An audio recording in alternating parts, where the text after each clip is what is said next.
Hello, I'm Isabella, and I'm about to celebrate my 29th birthday. This year marks 4 years since I married my husband, Larry, who's 2 years older than me. Our son, Roger, just turned 3. I used to work full-time, but after Roger arrived, I switched to a part-time role at the same company so I could better balance work and family life.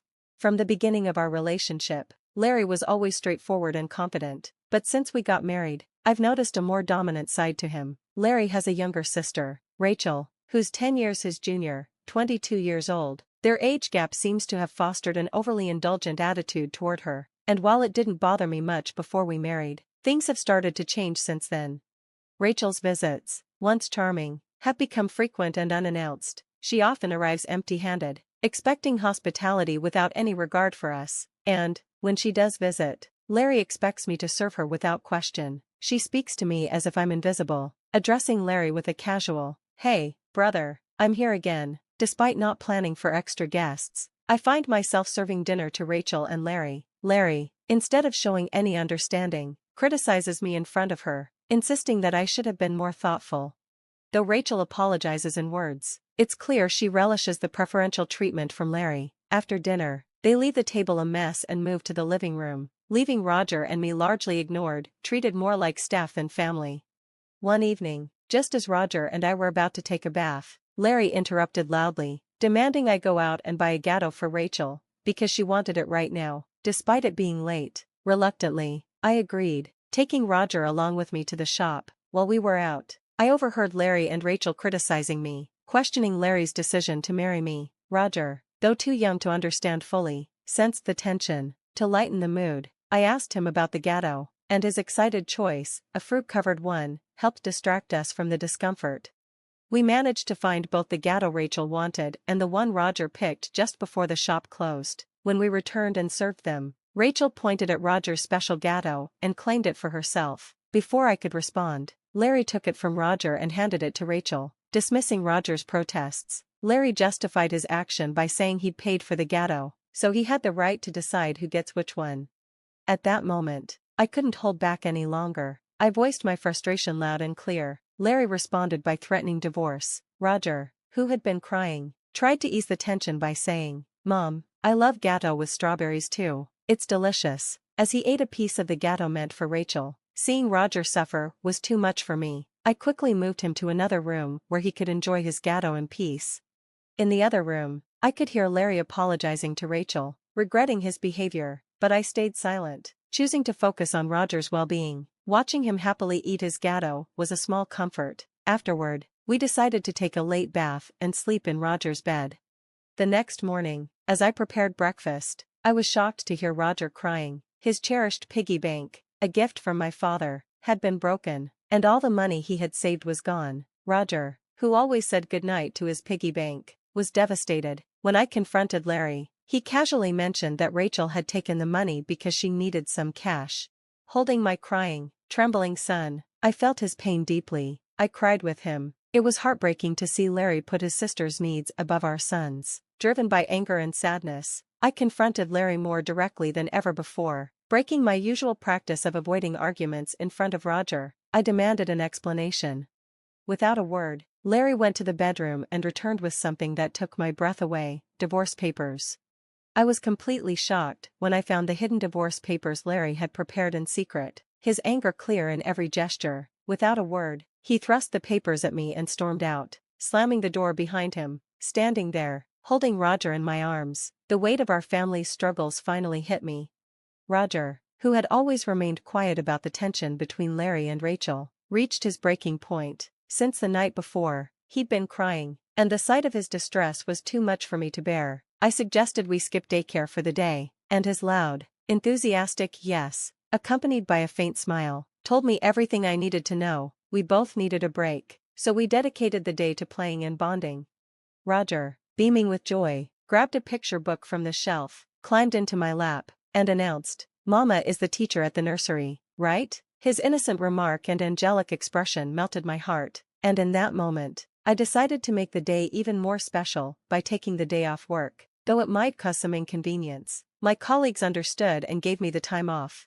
We spent the morning at the park, playing hide-and-seek and enjoying the sandbox and slide. By the time we returned home for lunch, Roger was visibly tired. Normally, he'd nap alone, but today he fell asleep in my lap, just like when he was a baby. For a moment, I thought about catching up on household chores, but I quickly decided against it. Today was about cherishing these peaceful moments with Roger. I let myself be healed by the sight of his serene, sleeping face and the sound of his gentle breathing. Just as I was soaking in the tranquility, the sound of the front door opening interrupted the calm. It was an unusual time for Larry to come home, and my heart raced with alarm. I quickly scooped Roger into my arms and hid us both in the bedroom closet. Through the thin walls, I heard a voice, Rachel's. My pulse quickened as I listened to her rummage through the house, muttering in frustration about not finding what she was looking for. Then, I heard her make a phone call, mentioning Larry and discussing their failed search. After locking the door behind her, Rachel left. I slowly came out of the closet, carefully put Roger to bed, and sat down, my mind spinning. The idea that Larry and Rachel might be conspiring left me feeling betrayed and afraid. In a whirlwind of emotions, I packed some essentials for Roger and me, and we left for the train station. Thankfully, my parents lived just 3 stops away. I didn't inform them of our arrival, but when they saw the worry in my eyes, they knew something was wrong. Without asking questions, they welcomed us in, providing the safety and understanding I desperately needed. Once settled in the comfort of their home, I shared everything with them: the shocking events, my fear of returning home, and the unsettling behavior of Larry and Rachel. My mother, ever the perceptive one, speculated that Rachel had been searching for my personal belongings, perhaps cash or cards. The thought of it sent another wave of dread through me, but at least here, with my parents, I felt a sense of temporary safety amidst the storm. As I reflected on my early career, I remembered the successes I had before marriage. I had once been the CEO of a thriving handmade goods company, a role I eventually passed on to trusted friends so I could focus on raising my child. Despite stepping back from the company, I continued working part-time from home. What Larry didn't know was that I had retained my position as CEO and maintained a level of financial independence that he was completely unaware of. The discovery of the hidden divorce papers Larry had secretly stashed away made me suspect that he believed I had substantial savings. While I had mentioned that the company still provided me with some financial support, I had purposely withheld the details of my CEO role and the full extent of my savings. This secrecy stemmed from my early realization that Larry struggled with managing money and tended to spend everything he earned. In the beginning, Larry contributed very little to our monthly food expenses and even suggested I quit working to become a full-time housewife. Given the financial strain of raising Roger on a tight food budget, I never agreed to stop working. Eventually, Larry grudgingly accepted that I would continue working part-time. Since Roger's birth, I had been using my savings to cover his nursery fees and clothing because Larry's contributions to the food budget were insufficient. I never asked him for more money, reinforcing his mistaken belief that I had ample savings. Considering Rachel's apparent need for money and Larry's misconceptions about my financial situation, it seemed likely that they were searching for my cash cards to safeguard against any potential financial intrusion. I had a separate savings account for Roger, into which a portion of my salary was directly deposited each month. Despite their efforts, they wouldn't find any cash cards, as I always kept my valuables with me. However, the ongoing issue of Rachel's unauthorized entries into our home, potentially with Larry's help, remained deeply troubling. Taking my father's advice to heart, I decided to secure my valuables, including my cash cards, in my parents' safe. As I pondered their motivations, Roger approached my father, tears in his eyes, distraught over his broken piggy bank. The incident highlighted not only their financial invasion but also the emotional toll it was taking on my son. My father was incensed by the news of Roger's broken piggy bank and his lost savings, vowing to confront Larry. My mother, however, suggested a more cautious approach, finding out their motives first, as rash accusations could make us look guilty in the eyes of the law, potentially tipping the scales in Larry's favor during a divorce. To better understand their intentions, I decided to secretly record their conversations. I consulted a lawyer who was a friend of my father's before heading back to our home that evening. As I began preparing dinner, I strategically placed my phone face down on the kitchen counter to discreetly record. Larry came home earlier than expected and immediately started questioning me about my cash cards. His questions were probing, and when I remained silent, his demeanor grew increasingly agitated. He demanded that I hand over the money. I earned money from my part-time job to support his sister, but when I refused to give him more, Larry erupted in anger. He shoved the signed divorce papers towards me, accusing me of living off his money and claiming there was no need for me to save for Roger. His harsh words even suggested that he valued Rachel more than our son. At that moment, I stopped cooking, grabbed the divorce papers, took Roger by the hand, and headed for the door. Larry's voice boomed behind us as he declared his intent for a divorce, ordering me never to come back. I replied firmly, stating I would never return to a home where strangers could come and go freely.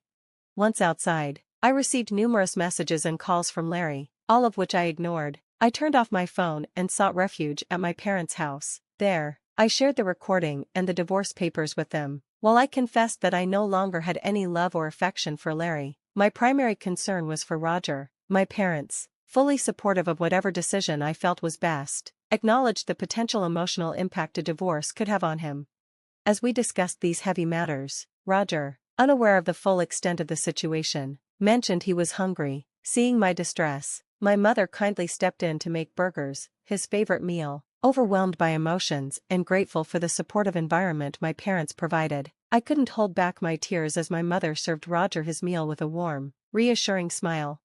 As my mother prepared the burgers, Roger and I were reminded that we could always find comfort and joy with family. Taking a big bite, Roger's face lit up with delight, and he praised his grandma's cooking, saying he wished he could have her burgers every day. Smiling, I told him the secret ingredient was the love we all shared for him. In a heartwarming gesture, Roger took another large bite and then offered it to me. His simple act of sharing moved me to tears, despite my efforts to hold them back. Noticing my tears, my father reassured Roger that they were tears of happiness, not sadness. Understanding this, Roger hugged me tightly, and I saw my father's eyes brimming with emotion, reflecting the deep value of family. In this comforting atmosphere, I explained to Roger how precious family truly is. Surprised, he asked if Dad thought only Rachel was family. My father gently confirmed that this wasn't the case and asked Roger if he would like to live with us. With a joyful laugh, Roger happily agreed, bringing smiles to everyone's faces. Amidst these tender family moments, I realized that it was time to part ways with Larry, though the decision was tough, and the thought of discussing the divorce weighed heavily on my heart. Roger seemed to intuitively understand the need for change. He even playfully called our older pet dog his younger brother. The next day, we began formalizing the divorce proceedings with the help of a lawyer who was a friend of my father. As we set the legal wheels in motion, my father and Roger shared comforting laughs, lightening the mood. I spent time reflecting on my childhood and the strength I had gained from my family.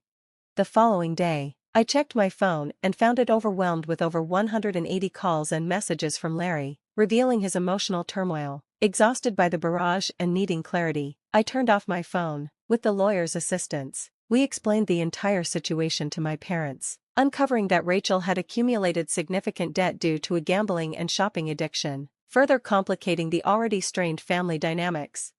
Larry had secretly assumed the role of guarantor for Rachel, planning to use my savings to cover her debts. The lawyer informed us that the divorce papers had already been submitted. Larry, overwhelmed by the reality of the situation, broke down when he realized the divorce was final. Despite anticipating disagreements over child support, he agreed to pay $145 per month for Roger's upkeep.